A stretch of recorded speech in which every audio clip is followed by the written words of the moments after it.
kembali di MHM Podcast, namun ada yang berbeda untuk episode kali ini dan episode berikutnya karena MHM Podcast dengan Bislow-nya kolaborasi dengan Bishub. Di sini ada Reza yang pastinya kita akan membawakan tema-tema menarik di seputar dunia bisnis, investasi maupun juga di bidang hukum. Gimana Zak? Ya, jadi section kali ini lebih fresh ya kan? Oke. Gabungan Bislow dan Bishub. Jadi bisnis law. Yes. Cocok nih. Yes. Very related. Ya. Hari ini kita kedatangan tamu yang istimewa, pengusaha yang udah belasan tahun ya, puluhan tahun. Angka pastinya jangan dibilang. Oh iya. Kalau di luar belasan tahun tuh, Jadi ketahuan mulai siap berapa. Benar. Yes, very interesting tamu podcast kita kali ini merupakan teman lama saya. Kita kenal sudah dari SMA dan awal-awal pameran, ada di satu pameran saya cukup kaget. Di situ waktu itu belum CEO waktu itu saya ingat. Dan sekarang berubah menjadi CEO suatu accounting software bernama Zahir. Pasti teman-teman podcast kalian udah pada tahu ya. Langsung perkenalan, Muhammad. Oke, waduh, ini suatu kehormatan datang di podcast yang fresh ini. Teman gue ini juga startup founder juga, relate jadi ya? bisa relate banget. Relate banget. Pokoknya kita akan bongkar, waduh, gimana Zahir bisa sampai sekarang, and then ya ibarat kata dulu zamannya Zahir belum heboh-heboh startup, belum ada drakor startup, ya kan? Udah menjadi salah satu startup Indonesia yang cukup diperhitungkan. Nah, sebelum itu seperti biasa kita ada quick test. Seru-seruan dulu nih. Seru-seruan dulu, ya kan? Perjanjian ya, tapi tesnya nggak boleh susah-susah. Tapi harus jawab cepat, and then gak bisa pilih dua-duanya, harus pilih salah satu. Oke. Quick test, Muhammad, accounting or IT? IT. Business or investor? Investors. Interesting. Crypto or NFT? NFT. Bisnisnya banyak atau satu aja tapi gede? Bisnisnya satu tapi gede. Bisnis atau pendidikan? Bisnis. Famous or rich? Rich. Dua-duanya. Dua-duanya padahal ya. Dua-duanya padahal handal sekali emang. POS or accounting software? Accounting. VC or angel investor? Angel investors. Oke. Mas, nggak deg-degan kan? Kalau banyak Gampang. Gak ada yang sensitif. Nggak ada ya. yang sensitif ya. banyak pertanyaan menjebak setelah ini. Actually podcast kita adalah told the untold story. Jadi kalau ada, gue tahu nih lo kan udah banyak nih ada beberapa podcast yang bintang tamunya lo. Nah di podcast kita kali ini mungkin ada beberapa story yang lo belum sampaikan di podcast sebelumnya, lo bisa sampaikan di sini. Oke Mat, apalagi kan kita kenal belasan tahun itu. dia belum bisa gue udah kenal. Main band jalan-jalan. Dia juga pemain band sekolah. Gue lupa ya tadi quick testnya. Mat, oke, gue kan mengenal lo dari udah cukup lama ya, dari kita masih putih abu-abu lah. Ya kan, dari ibarat kata Proud is lah. Ya. Jatim Pride. Kita juga dari penguasa Jaksel. Amin, bener ya, kalau kita sama di Kemang ya. Maksudnya hal itu kan yang kayak kita nggak pernah sadari gitu kan, apalagi sekarang kan kayak Jaksel Proud gitu kan. Kita Jatim Pride dan gue melihat lo sekarang sudah cukup sukses dengan Zahir, dengan your other business gitu ya. Bisa lo ceritain nggak, misalnya mulai dari, tau gue kan lo memang menyelesaikan sekolahnya di BINUS ya. Oke, dari mulai lab school ke BINUS and then masuk di dunia bisnis yang which is biasanya bisnis FA atau jurusan bisnis sekarang Kasmul dan sebagainya. Lo kan IT ya gitu ya di BINUS. Mau diceritain? Oke, nah, ini menarik. So, gue dulu sebenarnya basically waktu gue SMA, cita-cita gue tuh dokter. Dari SMP lah sebenarnya, dari SMP. Pokoknya kalau ditanya gue pengen jadi apa, gue pengen jadi dokter. Forever and ever, setiap kali ditanya cita-cita gue dokter. Oke. Dan itu nggak pernah berubah sampai di mungkin hari-hari terakhir sebelum ngisi dulu zaman kita UMPTN, Ya, SPM. ya. Jadi waktu itu harus ngisi ini mau masuk di perguruan tinggi negeri mau ngambil jurusan apa gitu Oke. kan. Dulu gue IPA, cita-cita jadi dokter. Nah di menit-menit terakhir itu bokap gue tanya gitu, lo yakin mau jadi dokter? Soalnya sekolahnya lama dan lo harus bertanggung jawab sekali dengan profesi lo itu. Jam 2 pagi pun kalau tidur diketok orang yang harus bangun dan seterusnya gitu kan. Lagi ngisi-ngisi nih yang bulat-bulat Iya, itu lagi ya. mau ngisi nih Iya, ya iya. kan. Itu gue mikir, salah satu pertimbangan gue yang akhirnya gue berpikir ulang untuk jadi dokter adalah sekolahnya lama banget. Iya benar. Gue Benar. pikir, wah ini 7 tahun Iya, sekolahnya iya. belum pas dan Betul, segala betul. macam ya nggak? Wah ini kapan kawinnya nih? Mikirnya yang nggak tahu Iya, ya. iya. Nah terus gue bayar, kayaknya terlalu panjang. So last minute waktu itu gue akhirnya memutuskan untuk nggak jadi ngambil kedokteran. Terus gue mau ngambil apa gitu kan? Gue mau ngambil apa? Nah waktu itu salah satu insight dari bokap gue, karena bokap gue waktu itu pengusaha, ya dia Oh jadi bokap yang background pengusaha ya? bokap gue pengusaha waktu itu, dia punya challenge di finance and accounting. Jadi dia bilang kalau lo mau jadi pengusaha, sambil segala macam, lo harus ngerti accounting. So saran waktu itu, sarannya bokap gue adalah lo ambil accounting. Ya udah, gue karena udah tadinya mau dokter, akhirnya milih accounting. Ya udah, gue pilihlah accounting. Karena waktu itu gue jurusan IPA, gue bisa mengambil bisa masukin 3 pilihan lah. Iya. Pilihan pertama gue akuntansi, UI gitu ya. Terus pilihan kedua ketiganya apa dong gitu ya, bingung gue. Akhirnya udah deh, kayaknya komputer keren nih. Jadi gue pilihan kedua gue waktu itu ambil jurusan ilmu komputer. Oke. Mikir lagi jurusan ketiganya apa ya? Udah yang ketiganya nggak salah aja lah gitu, gue sastra Inggris Unpad. Oke. Udah jalan, ternyata gue diterimanya malah di sastra Inggris Unpad gitu. Terima tuh ya. Bandung, iya diterima dong. Tapi paling nggak lulus SNMPTN loh. Nama kita masih di koran. Zaman dulu masih koran. Baik kalau itu. Gue lulus di dari Jaya. Oh gitu. Gitu. Zaman gua ada online. Iya. Itu kalau sekarang kayak trending topik di Twitter. Bener. Gitu. Iya. Buka koran udah nama kita. Itu pride banget zaman Betul. itu. Akhirnya tapi karena sebenarnya itu bukan pilihan utama ya, kan, dan goal gue nggak kesana. Iya. Jadi gue nggak ambil. Terus berpikir untuk kayak gue nganggur dulu deh setahun gitu kan, tahun depan nyoba lagi kan, banyak tuh dulu ya zaman kita sekolah karena nggak diterima di negeri, kita pending dulu setahun, Iya. kita coba lagi supaya kita masuk di negeri. Lalu tiba-tiba gue lihat di kampus yang akhirnya gue pilih itu, di BINUS itu nawarin dual degree. S1 dengan program dual degree, jadi accounting dan IT information system. Oke. Zaman itu manajemen informatika, Iya, jadi iya, ada teknik informatika, ada manajemen informatika. So information system. Iya.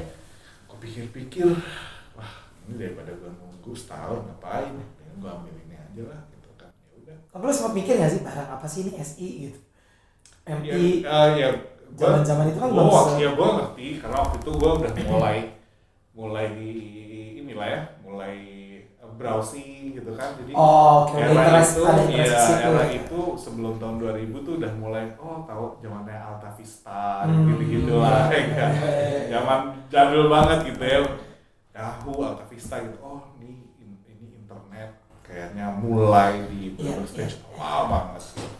Terus gue pikir, oke, kayaknya it's gonna be something gitu. Di 5 tahun lagi setelah gue lulus kayaknya IT bakal luar biasa banget, dan ya waktu itu buat gue support. Ya udah. Jadi gue akhirnya S1 ambil di BINUS di dual degree, program dual degree accounting sama information system gitu. Ya akhirnya alhamdulillah gue bersyukur ya, untuk gak diterima di UI. Padahal memang bego aja. Ada hikmah. Ada hikmahnya gitu. Jalannya di sini.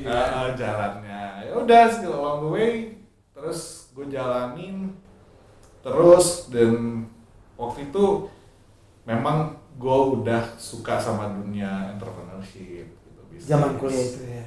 Zaman kuliah gitu dari. Meskipun ya accounting gitu ya.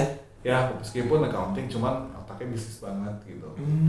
Jadi mungkin 2 tahun terakhir, alhamdulillah di 2 tahun terakhir kuliah itu relatively gue bisa membiayai kuliah gue sendiri gitu, karena ya gue nggak paham. Di 2 tahun terakhir? Ya. Oh ya, lo bisnis apa waktu itu? Macem-macem ya, waktu itu sih mulai dari jualan boneka gue pernah gitu. Di kampus tuh? Di Senayan Oh. gitu ya. Jadi lo jiwa bisnisnya itu dari kuliah. Era parkir timur. Iya parkir ya. Hype banget ya. Dulu di mana parkir? Asik. Kalau baru parkir ya. Itu teman kita ya. Iya kan kita. Zaman itu terus abis gitu akhir pas kuliah sih. Tapi laku tuh, maksudnya ya bisa kuliah Bisa jauh. bayar Yang zaman lumayan itu. sih, udah lumayan waktu itu karena gue ngerjain printing, desain gitu-gitu lah. Oh. Era-era itu gitu. Iya. Booming ya. Ya booming. Jadi ya lumayan lah ya buat anak kuliahan, Benar. bawa uang jajan Benar. gitu. Saat itu lumayan. Nggak sustain, tapi buat gue waktu itu prestasi yang oke banget. Bisa bayar kuliah sendiri. Di semester 5 lo mulai bayar. Ya pokoknya 2 tahun terakhir lah ya, gue kuliah kurang lebih pas setengah tahun. Oke. Jadi 2 tahun terakhir kurang lebih tuh ya udah bisa lah bayar itu lumayan. Ya udah dari situ lanjut terus 2005. Nah yang seru tuh ketika itu ya waktu gue kuliah tuh di 2 tahun terakhir gue jarang banget masuk kuliah sebenarnya. Bisnis terus itu ya. Sibuk cari Iya, duit. iya. Jadi karena gue segitu semangatnya gitu ya, semangat apa kepepet beda-beda tipis. Iya. Kadang-kadang kayak gitu. Gue lebih banyak sebenarnya di 2 tahun terakhir lebih banyak menghabiskan waktu gue di luar kampus sebenarnya. Ya masuk, cuman nyawa gue udah nggak di situ. Gitu. Oke. That's why makanya 4,5 lulusnya ya. Karena dual. Oh double, iya. Itu memang lama. 4,5. Oh. Pinter dong kan niat aja. Pinter. Lumayan. Makanya. Lumayan. Ya udah waktu itu di 2 tahun terakhir itu kalau pas gue masuk gue ingat banget, jadi teman gue suka tanya, lo habis gini ngapain kerja? Enggak. Lu mau ngapain? Gue mau langsung usaha aja gitu. Lo udah jawab kayak gitu ya? Iya banget kan? Gue mau usaha aja lah gitu. Wah lu mendingan lu kerja dulu lah kata dia gitu. Aman gitu ya. Iya, lu kerja dulu lah gitu. Nah, gue mau langsung usaha aja lah, udah capek gue bilang gitu. Ya itu karena memang nggak tahu ya, gue punya kecintaan yang luar biasa sih ya sama entrepreneurship, karena sebagian dari naluri gue gitu kan. Iya. Passion gue tuh bisa tersalurkan di situ gitu, di dunia entrepreneurship gitu. Ya udah selesai kuliah, terus ketemu dengan Zahir ya, terus somehow connect, klik ya lanjut, karena itu juga gue pikir ya Allah tuh luar biasa banget rencananya. Waktu itu Zahir itu adalah tech company ya, mereka udah kan start Zahir itu 96, gue 96. Umur berapa Zak? Time. Wah itu kan zaman belum Yes. Belum booming, hype ya. banget. Belum. IT. Bahkan di US aja baru mulai bermunculan kan. Ya baru mulai gitu. Tech boom kan 2000 tahun 2000 ya. Iya. Wow, Dan Zahir 96. 96 start. impresif. Bisa ceritakan ketemu Zahirnya gimana? Ya waktu itu gue dikenalin, akhirnya udah ngobrol sama co-foundernya waktu itu. Ya, dan mungkin ya itu tadi gue bilang ini tech company, terus waktu itu produknya memang accounting software kan. Nah itu pas banget gitu Dengan jurusan lo? Dengan jurusan. Iya. Oh, jadi Zahir ini udah ada nih dulu. Udah ada sebelumnya. Perusahaan Indo atau luar? Lu lokal Ya. Oke. Makanya gue bilang kalau startupnya orang belum startup Iya, belum ada drakor. Iya gitu, mulai di Bandung dulu. Oh, oke. Ya udah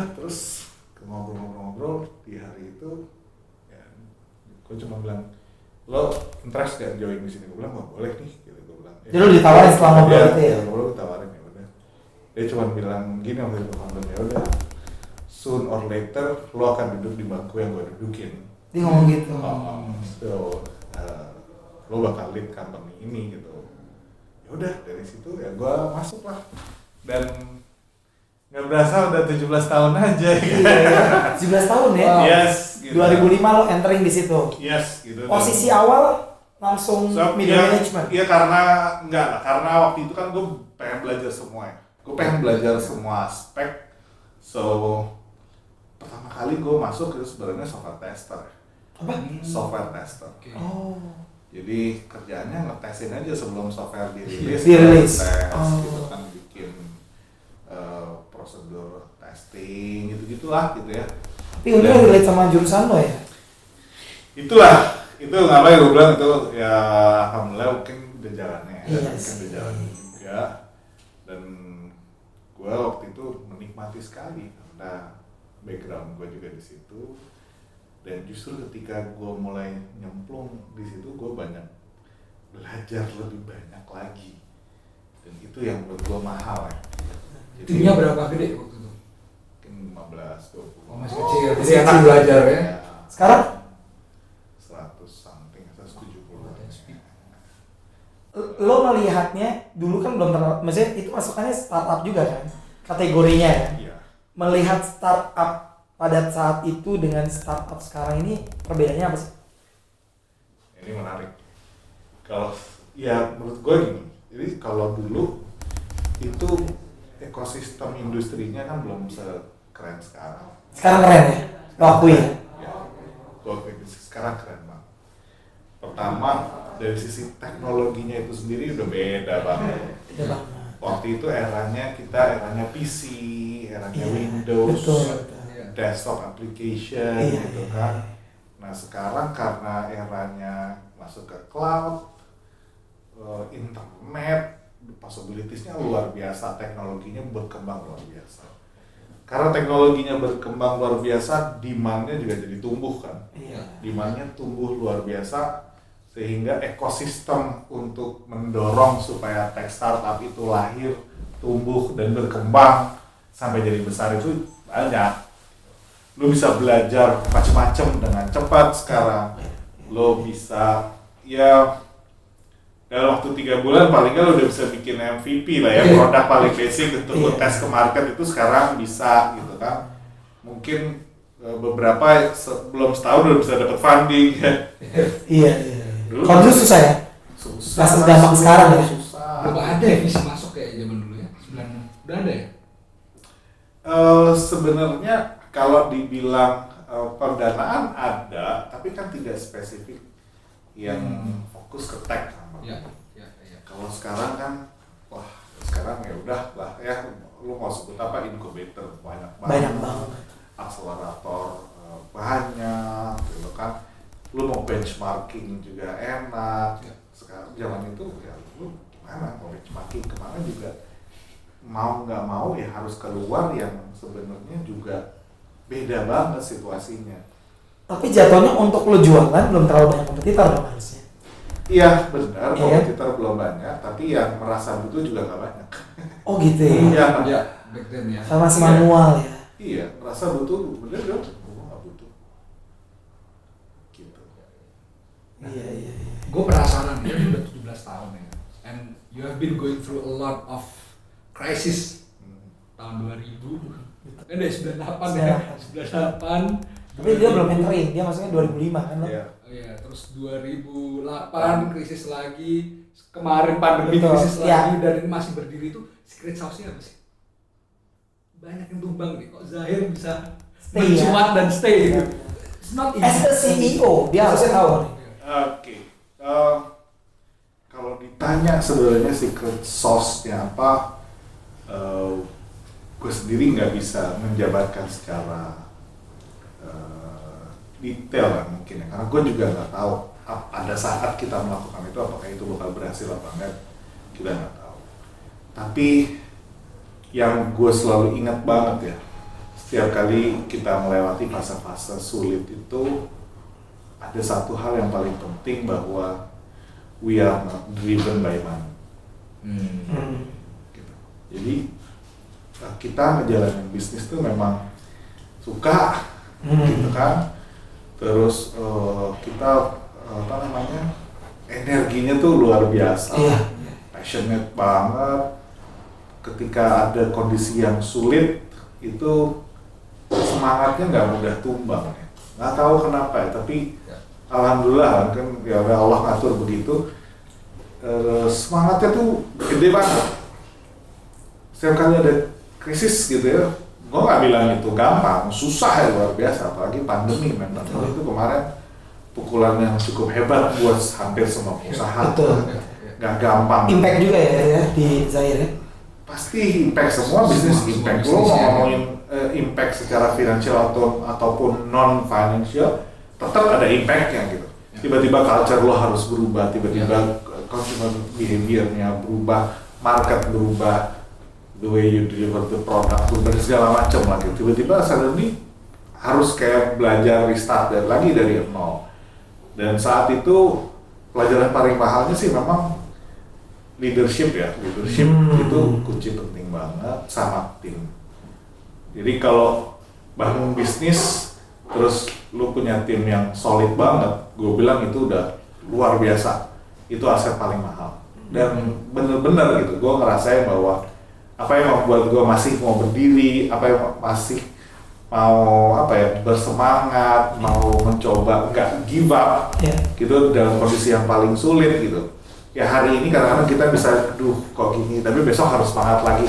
Itu ya tim, itu tim. Karena tim yang solid banget, support banget gitu kan.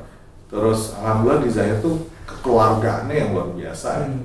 Ya, jadi hubungannya tuh insya Allah tidak transaksional. Kalau tadi bilang kepemimpinan, pola kepemimpinan apa? You are as a CEO kan, berarti lo ada pola kepemimpinan yang lo jalankan untuk supaya lo tetap mendrive atau memberi semangat tim lo supaya di kala-kala sulit itu bisa tetap melewati badai itu dengan baik lah gitu. Pola kepemimpinan seperti apa? Pola kan, kalau gue bilang sih gini ya, selama lo sebagai manusia nggak selfish, selama lo tahu bahwa ada leader lo yang berpikir, berjuang keras untuk kepentingan begitu banyak orang, I think that's magic. Menurut gue itu. Dan selfish insya Allah di Zahir tuh ya itu tadi, kalau bilang butuh uang ya siapa sih yang nggak butuh uang, semua butuh uang. Tapi gue selalu bilang sama tim gue gini, Zahir ini, company ini dibangun sebagai rumah kedua buat semua orang yang terlibat. Dan sepanjang hidup lo, insya Allah waktu yang paling banyak lo habiskan akan habis di kantor ini, instead di rumah.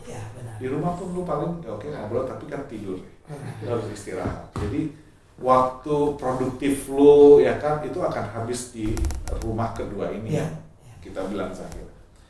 Dan karena gue sadar banget dengan itu, sehingga kita sama-sama sepakat kita ingin menjadikan Zahir ini rumah buat setiap orang yang ada di dalamnya bisa tumbuh. Tumbuh tuh apa? Tumbuh itu mentalnya makin oke, leadershipnya makin oke, pengetahuannya, networknya, income-nya itu makin oke.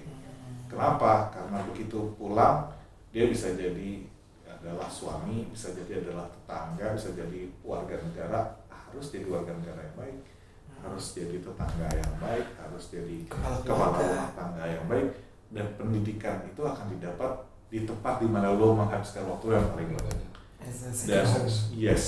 Dan kita di Zahir merasa bahwa kita punya tanggung jawab untuk membangun rumah ini sehingga siapapun yang ada di dalamnya bisa tumbuh.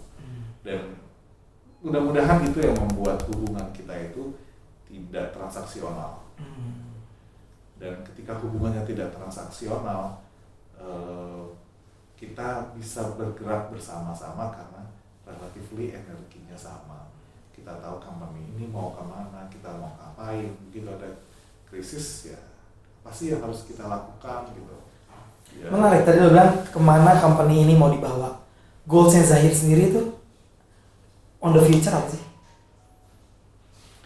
Zahir pertama pengen banget, kedengarannya klise lah ya, kita pengen punya impact yang lebih gede lah. Pengen impact yang lebih gede. Impact yang lebih gede itu apa sih gitu ya, definisi impact yang gede itu gimana? Impact gedenya kemana nih? Oke. Objeknya. Pertama, kita mau memberi manfaat kepada lebih banyak user. Zahir itu kita selalu bilang, we are a company on a mission to help our customer to grow. Kita selalu bilang, so we are just happen to be an accounting software. Ya, kebetulan aja lah kita accounting software, tapi in the future kita bisa jadi sesuatu yang berbeda. Selama misinya adalah membantu pelanggan kita untuk tumbuh. Karena kita punya misi itu, maka selama 26 tahun ini Zahir itu berkembang. Semua orang kenalnya Zahir berangkat dari accounting software. Iya, Iya. iya, betul. Hari ini Zahir punya accounting solution, punya inventory management, punya point of sales, bahkan punya ERP ya untuk corporate, untuk korporasi. Kita dalam proses sedang mengajukan izin untuk fintech syariah gitu loh. Kenapa itu semua kita lakukan? Karena kita memahami bahwa customer membutuhkan ini untuk mereka tumbuh. Oke. Gitu. Dan semakin banyak yang bisa kita bantu untuk tumbuh bisnisnya, kita bilang bahwa itu adalah impact yang kita pengen. In return, akibatnya adalah ya revenue bisa lebih baik, gitu, kesejahteraan teman-teman bisa lebih oke, itu sih gitu loh. Dan bisnisnya sustain ya. Bisnisnya sustain. Customer-nya sekarang siapa sih? Customer-nya siapa? Segmennya apa? Sambil minum. Sambil minum. Gue udah habis nih. Jadi Zahir menurut gua di landscape tech industry di Indonesia cukup unik ya. Cukup unik karena kita punya segmen yang cukup luas ya, cukup bervariasi. Jadi kita punya user mulai dari micro business, small business, mid size sampai ke enterprise. Jadi itu semua kita serve. Kenapa?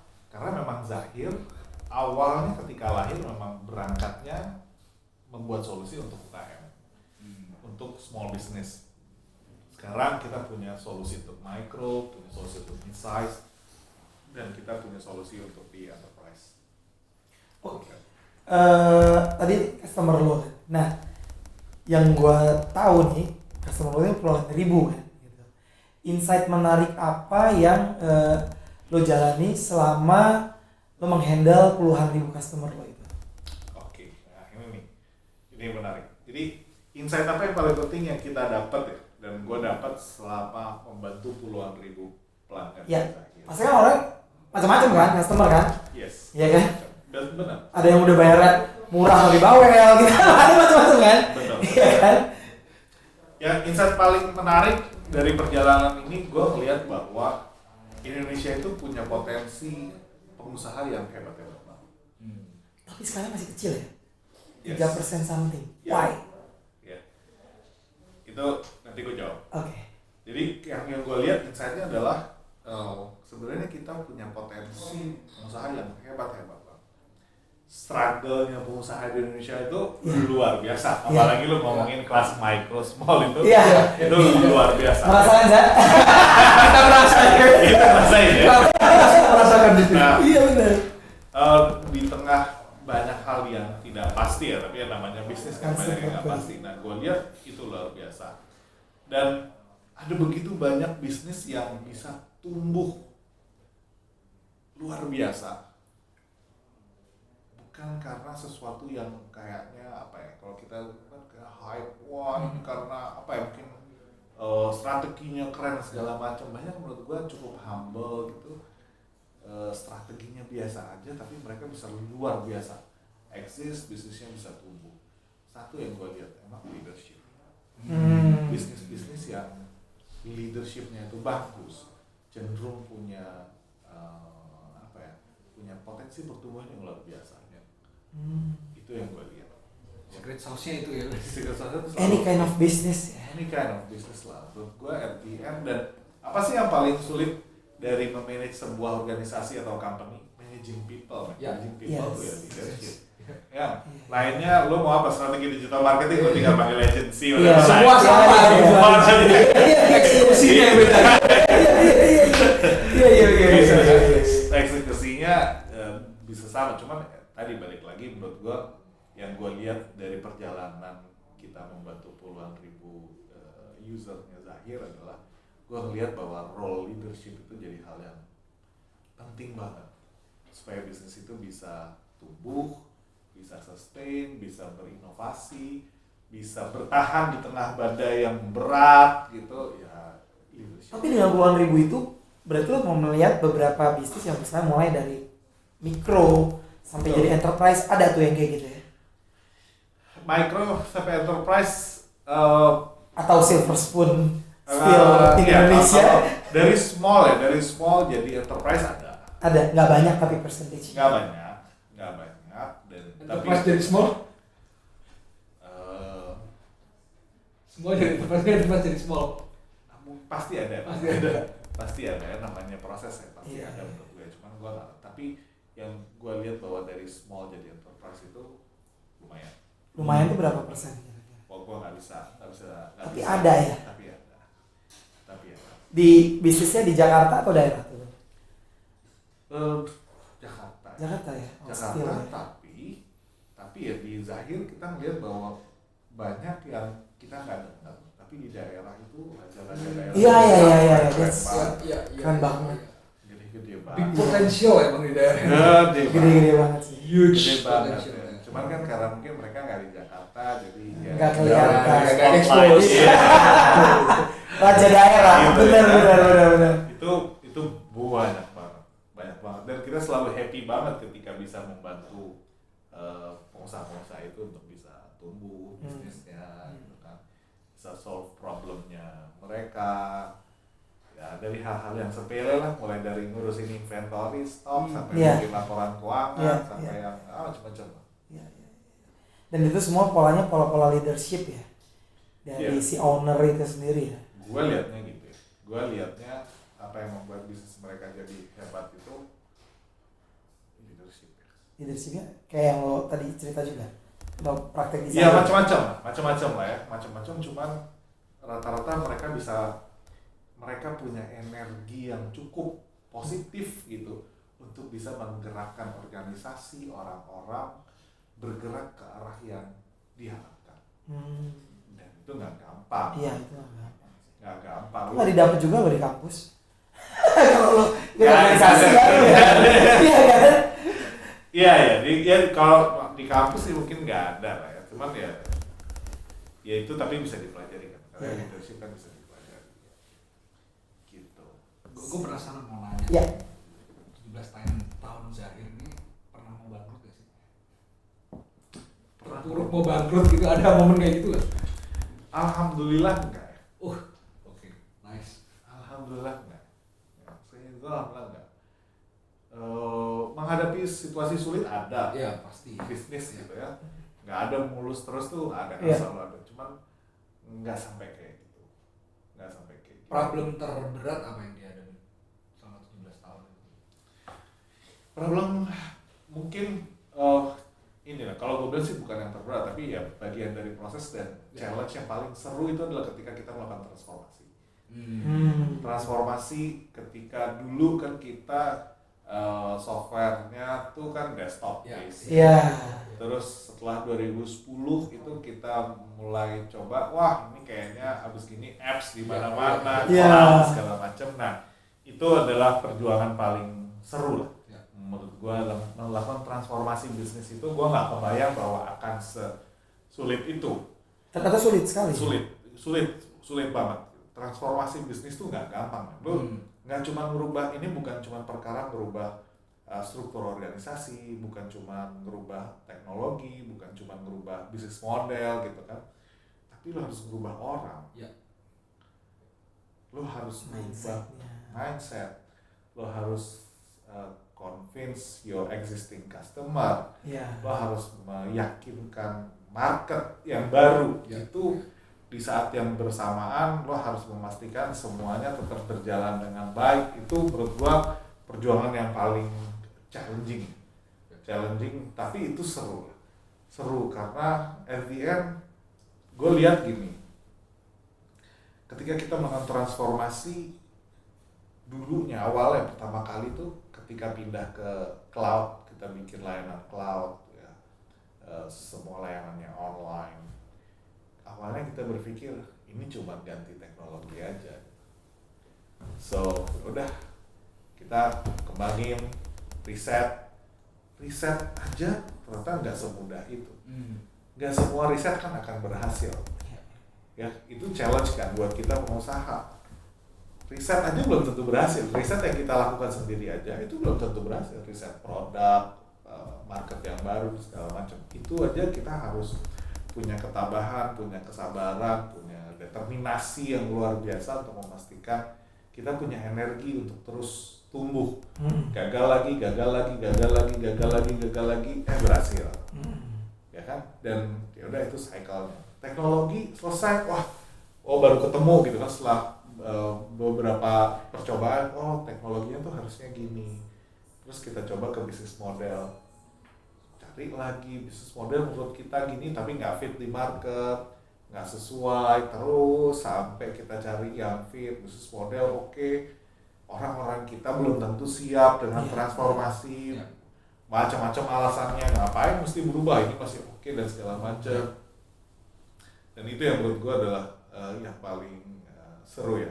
Tapi alhamdulillah banget itu kita bisa bilang it's quite successful. Kita pindah dari bisnis model yang lama, dari desktop ke online, ke apps segala macam ya. Nah, as a CEO nih ya, pasti kan lo juga final approval untuk menempatkan the right person in their position gitu ya. Hal apa yang lo lihat, oke, ini orang nih cocok nih di posisi ini. Atau bahkan misalnya di posisi-posisi strategis di Zahir sendiri gitu. Hal apa yang lo lihat dari kandidat untuk masuk bergabung di Zahir dan ini orang right positionnya di sini. Oke. Jadi gue percaya gini,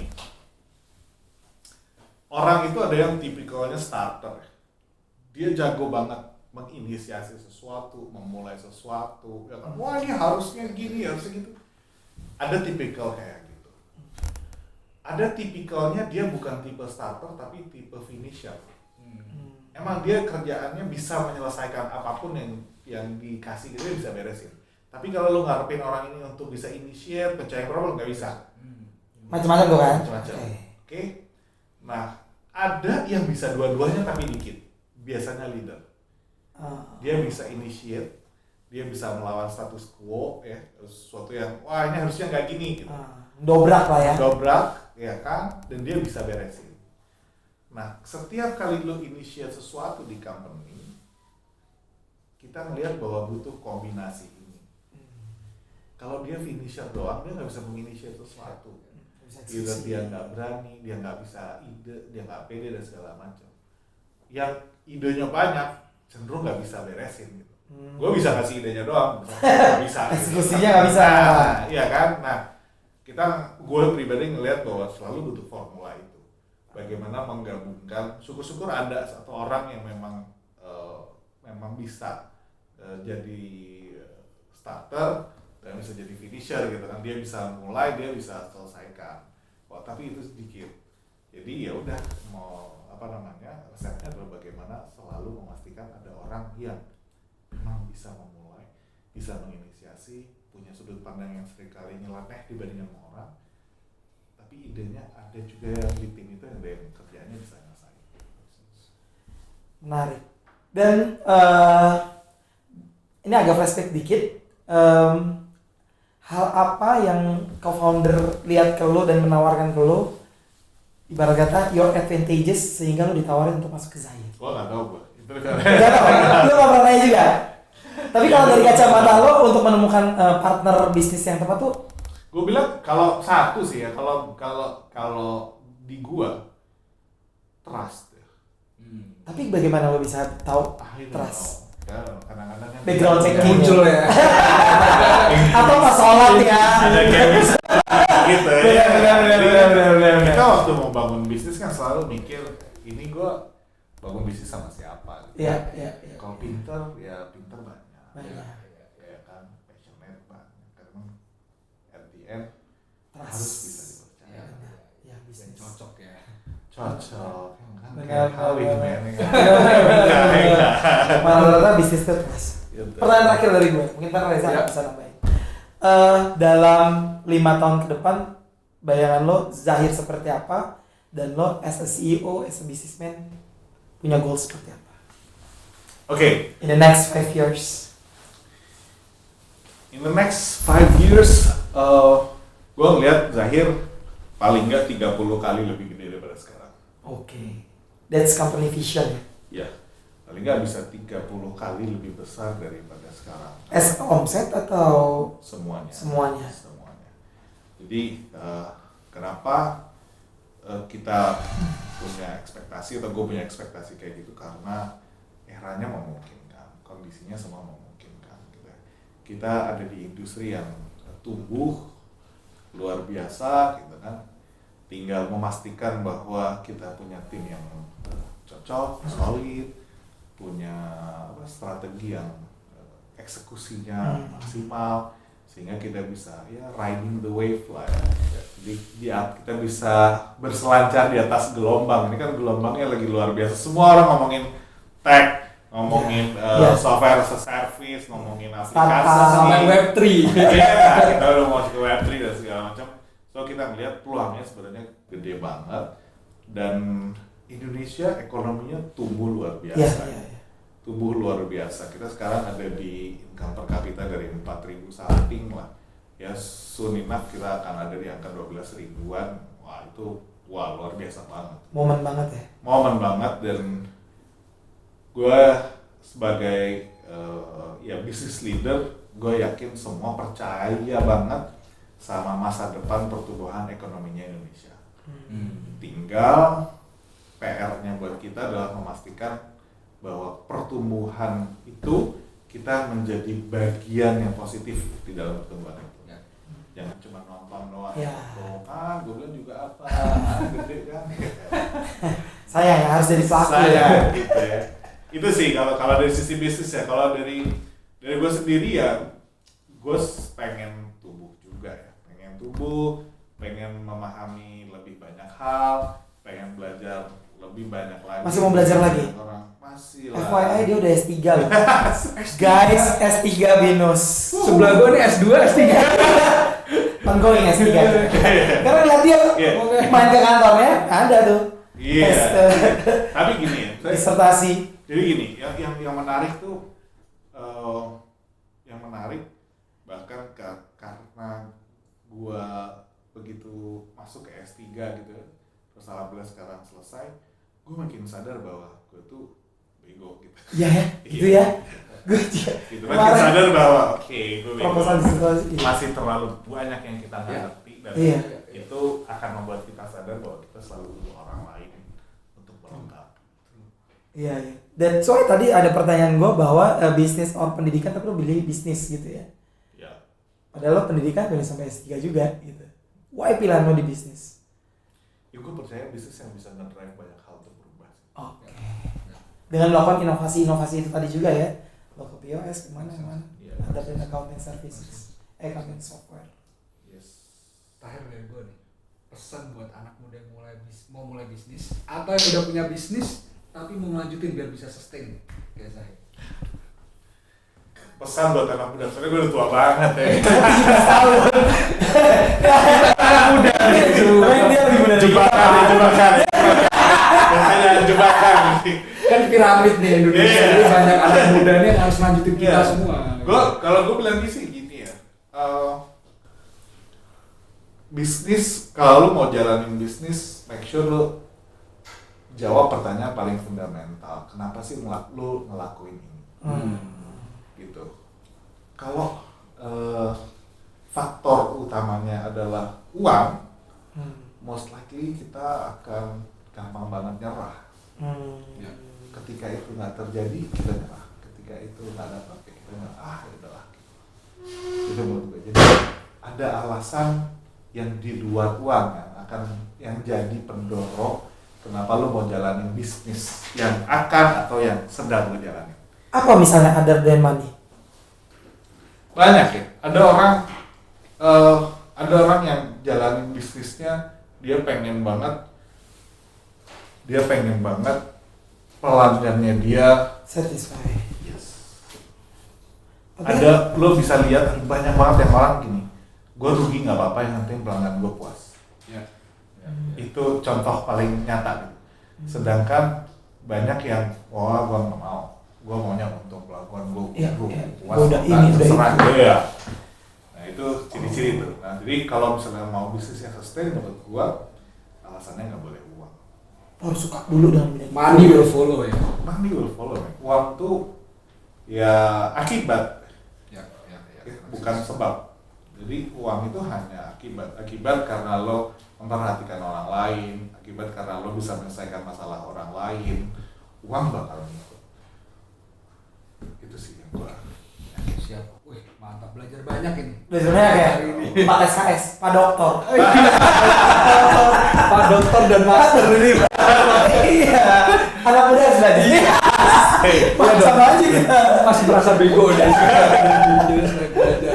Dan anyway, thanks a lot ya. Wah, Yes. ya, thank you banget udah diundang ke Bislaw and Bizhub. Ini sebuah kehormatan buat gua bisa berbagi, mudah-mudahan bermanfaat lah buat Amin. semua yang dengerin nanti insyaallah. Thank you banget Muhammad. Siap. See you, Oke, sehat thanks selalu. a lot. Zahirnya Thanks. makin meroket. Amin. Dan yang pasti kita semua tetap sehat ya, Ya. supaya kita bisa menjalankan bisnis kita masing-masing. Oke guys, sampai ketemu di podcast-podcast kita berikutnya, kolaborasi antara Bislaw dan Bizhub. See you. Sip. Oke, berapa? 60 menit? 49. Oh, 49 pas lah. Gue biasanya segitu. Soalnya udah